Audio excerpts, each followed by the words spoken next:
va quoi. Là, on y va, quoi, on cartonne là. On y va. Là, on fait des youtubeurs quoi. Voilà. Allez, on y va, hop, Arena. Allez, c'est parti. 1, 2, 3. Salut tout le monde. Bonjour à tous. Salut Eric. Salut Hugo. Bonne année à tout le monde. Meilleurs vœux pour cette nouvelle année. La santé, le bonheur, beaucoup de motos surtout. Surtout. Beaucoup de plaisir. Et donc cette année, on est de retour pour de nouvelles vidéos. Donc on va plus être sur un format hebdo, on va être sur un format, on va dire aléatoire. On va sortir des vidéos un peu de temps en temps, en fonction de notre emploi du temps, parce qu'on s'est rendu compte que c'était difficile à tenir une fois par semaine. Oui. Du coup, on va commencer cette année avec quelque chose qui est très utile. Le remplacement du kitchen. Donc c'est des petits tutos qu'on a déjà vus. Hein. Il y en a beaucoup. Oui, beaucoup de monde l'a sûrement fait déjà. Voilà, mais on s'était dit que c'était pas mal de le faire parce que c'est une intervention que tout le monde peut faire chez soi, même le débutant. Donc on va vous proposer ce petit tuto pour vous faciliter la vie sur le remplacement du kitchen. Du coup, pour cette opération, il nous faudra des outils. Oui. Donc, regardez. Hop.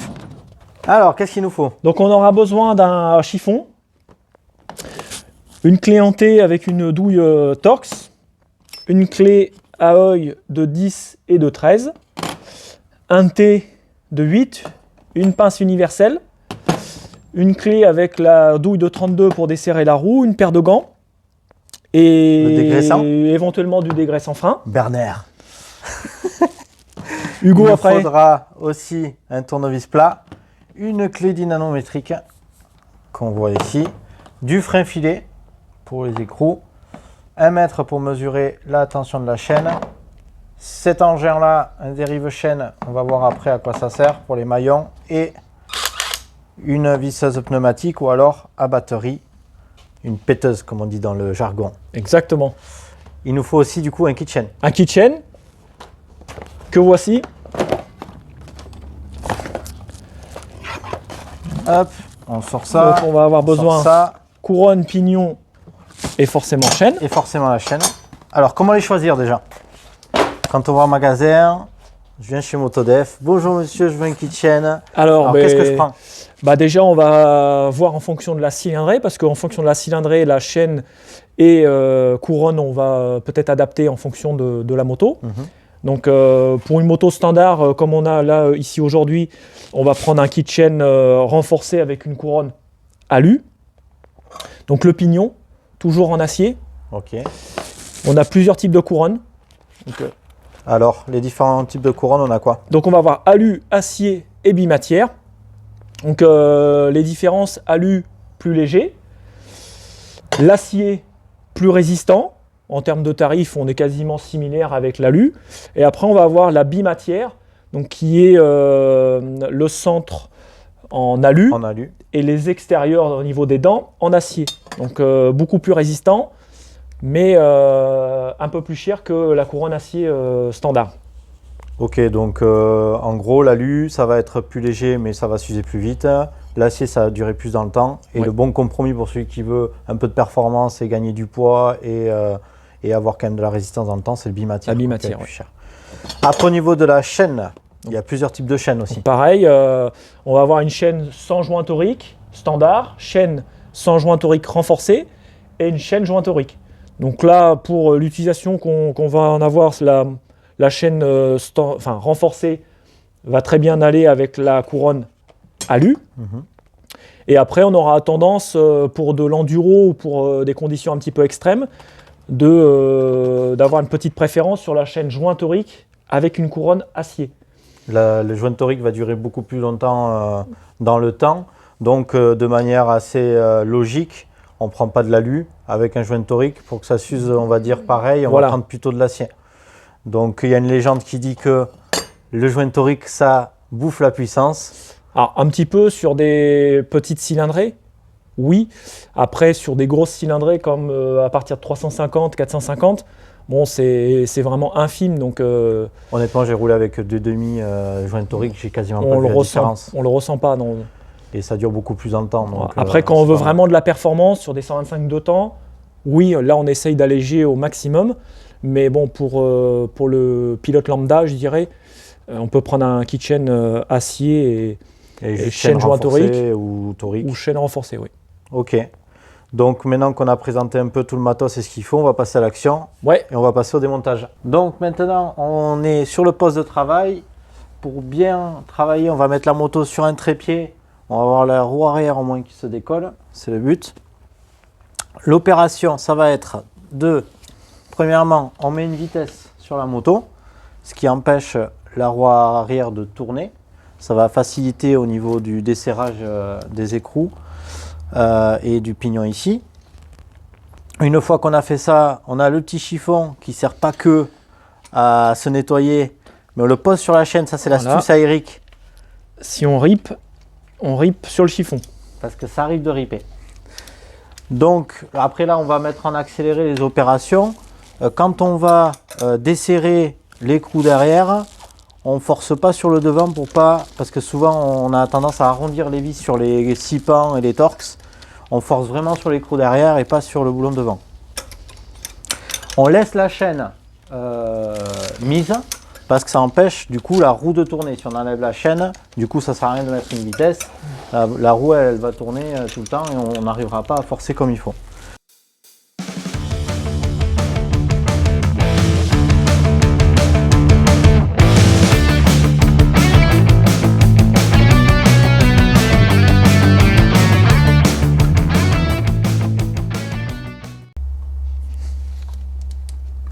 Donc l'opération, on sort le clips. Alors comme on a vu, le petit coup de tournevis pour enlever l'attache rapide. On verra tout à l'heure un peu plus l'attache rapide en détail quand on va reposer la nouvelle chaîne.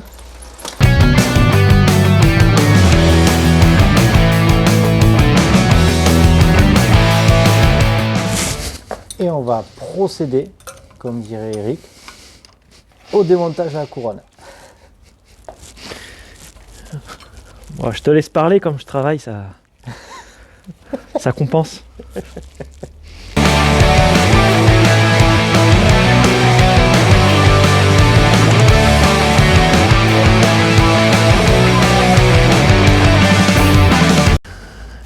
Je sais qu'il y a des millions de vues, alors du coup ça me... Ah bah ouais, t'imagines tous ces millions de gens qui sont en train de te regarder là. J'ai un peu la pression.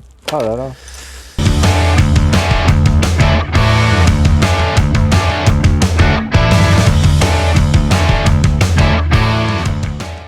Opération lock kit. Donc on va mettre un petit peu de frein filet sur les vis. Tu nous montres un peu plus en détail, Eric, comment on met? Alors, juste sur le filetage de la vis. Une petite goutte sur le filetage au bout de la vis. Pas la peine d'en mettre beaucoup, mais pour éviter que les écrous se desserrent et qu'on ait peut-être un arrachement du moyeu, donc ça peut causer une casse importante. Donc on met toujours du frein filet. C'est comme de la colle un petit peu pour les vis, ça permet d'empêcher que ça se desserre avec les vibrations.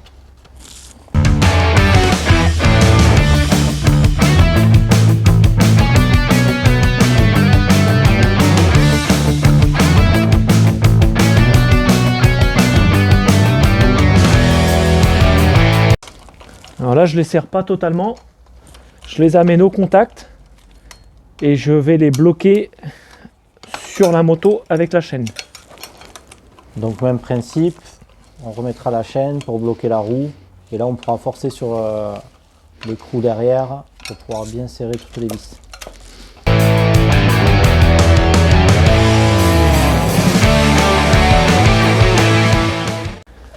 Hop, donc je vais desserrer les tendeurs de chaîne.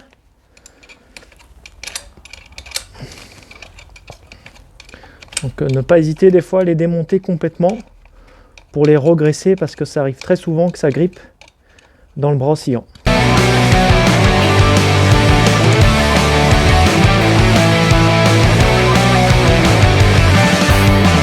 Donc avec le chiffon on va pouvoir nettoyer le bras oscillant parce qu'il y a toujours un peu de graisse et de saleté qui se loge ici.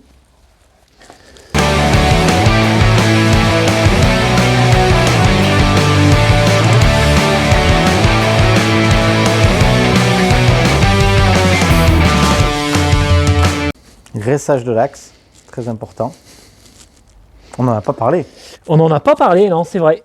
Mais c'est vrai que c'est une des choses importantes si on veut pouvoir retirer ces axes de roue assez facilement. C'est quand même bien de toujours faire attention et de le graisser quasi à chaque démontage.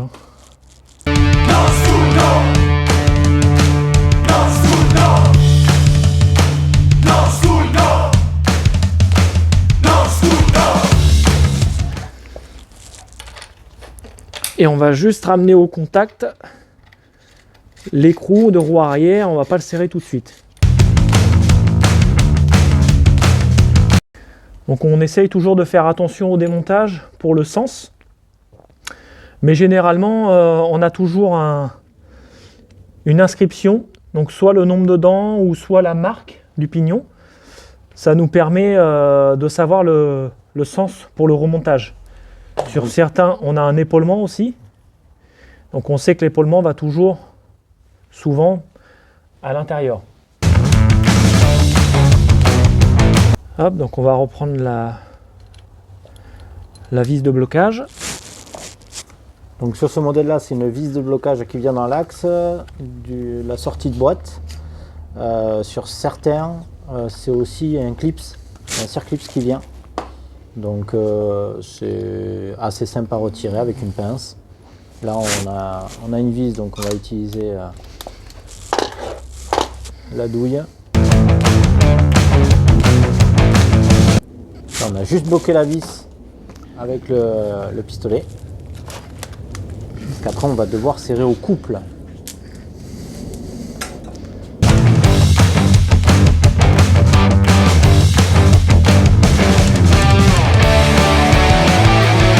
On va passer à la partie un peu la plus délicate, je dirais. C'est l'attache rapide. Donc c'est une attache qu'on vient mettre dans 2 maillons femelle-femelle. On vient y mettre la petite plaquette. Donc il y a pour le sens, on ne peut pas se tromper, hein. Il y a une petite inscription. Donc l'inscription toujours vers soi. Donc on l'emboîte bien. Et après, on va se munir de la pince universelle. Alors, le clips, dans quel sens on le met? Alors, le clips, toujours la fermeture dans le sens de roulement. C'est-à-dire comme ça. Vers le pignon, en gros. Voilà. Vers la moto. Si on mettait le clips à l'envers, l'ouverture dans le sens de roulement, arrivé au patin de guide chaîne, il se peut que l'agrafe croche et viennent se dégrafer en fait, et c'est là où on perd son maillon et on peut avoir une chaîne qui vient de s'enrouler dans le pignon et avoir une casse carter. Ok, donc quand on se met comme ici la partie supérieure de la couronne pour s'emboîter, on met la fermeture vers la moto, vers le pignon de sortie de boîte, comme ça on est sûr d'être dans le bon sens.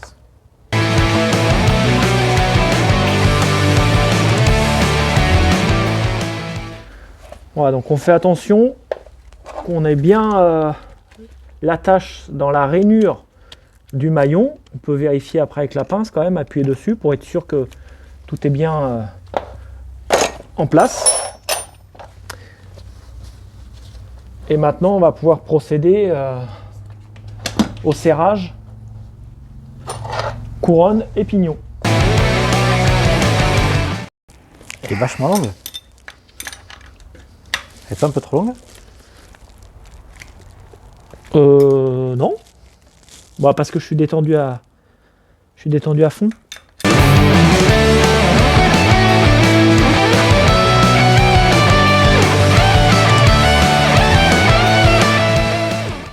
Bon voilà, j'ai serré mes écrous de couronne. Et après, il va me rester le pignon de sortie de boîte. Donc pour le pignon de sortie de boîte, il va falloir se référer au bouquin de votre moto avec toutes les caractéristiques, et dessus il y a les couples de serrage, et donc on va régler la clé dynamo au couple de serrage. Ici on est à 80, c'est ça? 80 newtons? 60 newtons. 60 newtons, donc en gros 6 kg. Voilà. Donc c'est quand même assez important quand on a de la visserie comme ça, tout ce qui touche au moteur, de bien serrer au couple pour le bon fonctionnement de la moto.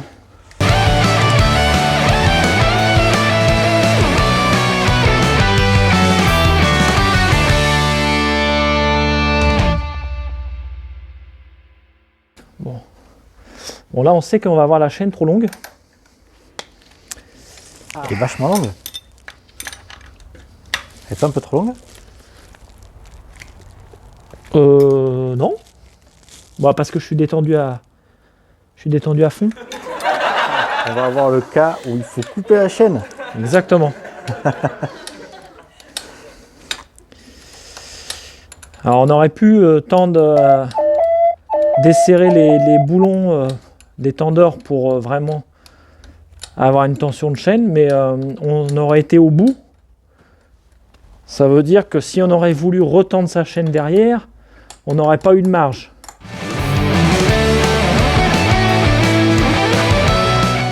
Donc pour ça, on repousse les boulons au max. On rapproche sa roue pour serrer un petit peu pour que la roue tienne en place. On va refaire l'opération inverse. C'est-à-dire on enlève la graffe. Deux petits coups de tournevis, comme tout à l'heure.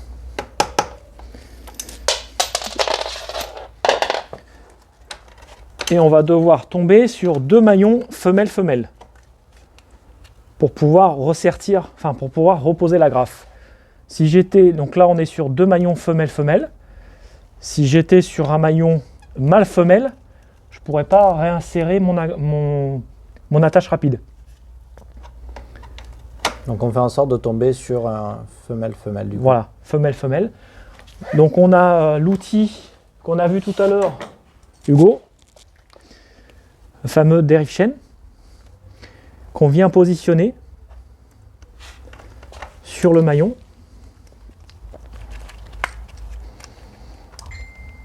Donc ça, c'est un outil qu'on peut trouver dans le commerce spécialisé moto. Donc on vient se mettre au bord du maillon et on serre afin de pousser l'attache. Voilà, on se met au niveau de l'axe du maillon qu'on veut enlever. Et on a juste à visser, normalement l'axe sort de l'autre côté. Là.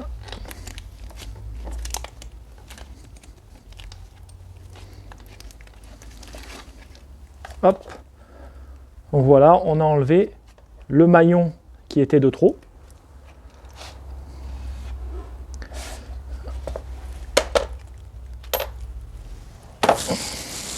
Du coup, on va pouvoir avoir une tension de chaîne correcte avec de la marge sur les tendeurs.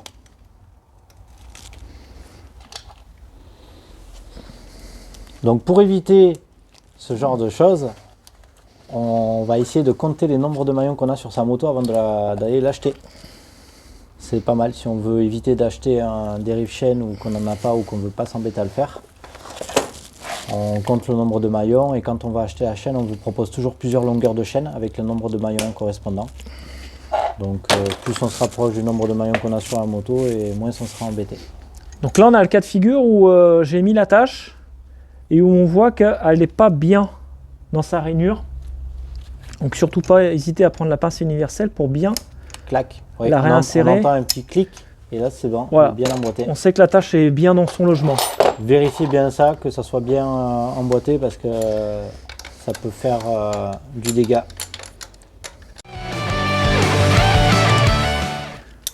Donc là pour la tension de chaîne, on a des petites plaquettes avec un système de rainurage de chaque côté, de gauche et de droite, ce qui nous permet de mesurer à gauche comme à droite pour s'aligner correctement et avoir le même écartement des deux côtés.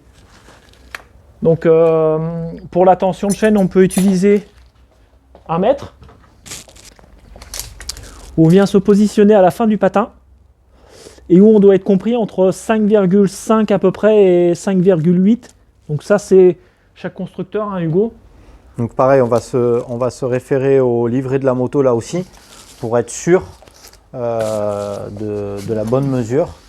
On va aller voir sur son petit carnet toutes les références, serrage et aussi la tension de la chaîne. Si on est sur le circuit, qu'on n'a pas de mètre, qu'on est un peu embêté, on ne sait pas trop entre deux manches, on met des doigts en fait. Et en fait, on sait à peu près qu'on met 3 doigts, on est bon, quoi. À la fin du patin, entre 3 et 4, ça dépend l'épaisseur des doigts, mais entre 3 et 4 doigts, entre 3 et 4 doigts, vous êtes sûr que vous n'aurez pas de soucis. Une trop tension de la chaîne, ça risque de forcer sur la boîte à vitesse, de casser la boîte à vitesse, ça m'est déjà arrivé. Et ça peut aussi casser la chaîne. Si vous ne tendez pas assez, l'effet inverse, on va dérailler. Et là aussi pareil, si la chaîne vient s'enrouler autour du pignon de sortie de boîte, là vous cassez la boîte, vous cassez tout. Et une usure prématurée. Et si on roule trop détendu toujours, même si on ne casse pas de suite, on n'use plus facilement tout l'ensemble. Donc ça c'est important de vérifier toujours la tension de la chaîne. Donc là je vais poser une clé, la clé de 13 AE que je me suis servi dans une dent de couronne, afin de la faire tourner sur l'arrière pour bien plaquer l'étendeur contre le boulon de serrage. Ça maintient bien la roue plaquée vers devant, ça force sur la chaîne et ça c'est la petite astuce pour pouvoir serrer tranquillement sa roue tout seul, on n'a besoin de personne. Hop. Donc là j'ai serré au couple la roue arrière. Donc nous c'est 80 Nm, certains constructeurs c'est un peu plus, un peu moins, donc il faut s'assurer de ça sur chaque moto. Et après, on vient resserrer l'écrou du tendeur pour éviter qu'il se desserre.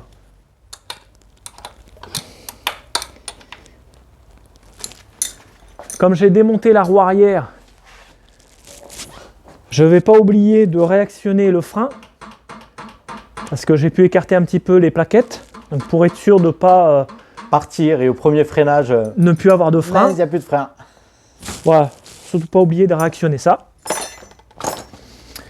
Et voilà, on a terminé notre opération remplacement kitchen. Bon mais voilà, l'opération est finie. Donc on a pu voir que c'était quand même assez simple. C'est assez simple. Ouais. N'hésitez pas à vous lancer en vous aidant de la vidéo. Il y a d'autres vidéos aussi qui existent, il y a peut-être même des photos, etc. Donc n'hésitez pas à vous lancer la première fois au moins. Vous prendrez peut-être plus de temps au début, mais une fois que vous l'aurez fait une fois, vous comprendrez vite que c'est assez facile. Oui, c'est à la portée de tout le monde. Je pense que c'est à la portée de tout le monde qui a une moto et qui s'intéresse un minimum. Donc j'espère que ça vous a plu. Et puis si vous avez des suggestions de vidéos, de tutos que vous aimeriez voir, n'hésitez pas, on essaiera d'y répondre. De le faire. Donc on vous dit à très vite. La prochaine vidéo, on a dit qu'on faisait une vidange. Voilà, vidange moteur. Vidange moteur 2 temps, 4 temps. On fera peut-être les deux en même temps, 2 temps, 4 temps pour faire voir les 2 temps, différences. 4 temps. Donc ça pourra vous aider là aussi, quelque chose de très basique. Oui. Donc on vous dit à bientôt. Ciao. Et ça filme. Ah ouais. Ouais, ça le fait hein. Attends, je n'ai pas présenté. T'excites pas. Ah pardon, moi je suis à fond. Il est à fond. Je suis à bloc, là, je suis à 200%, ça y est, je change de kitchen. Hop. Oula, là c'était bien là. C'était mieux là. Là c'était. Un peu plus dynamique. Là c'était. Dynamique. Ça filme. Ça filme. C'est parti. C'est parti mon kiki. On vous l'avait promis. On l'a fait. On l'a fait. Pas encore, mais on est en train de le faire. On n'a même pas bu un café avant. Ah bah ouais, en plus. Ouais.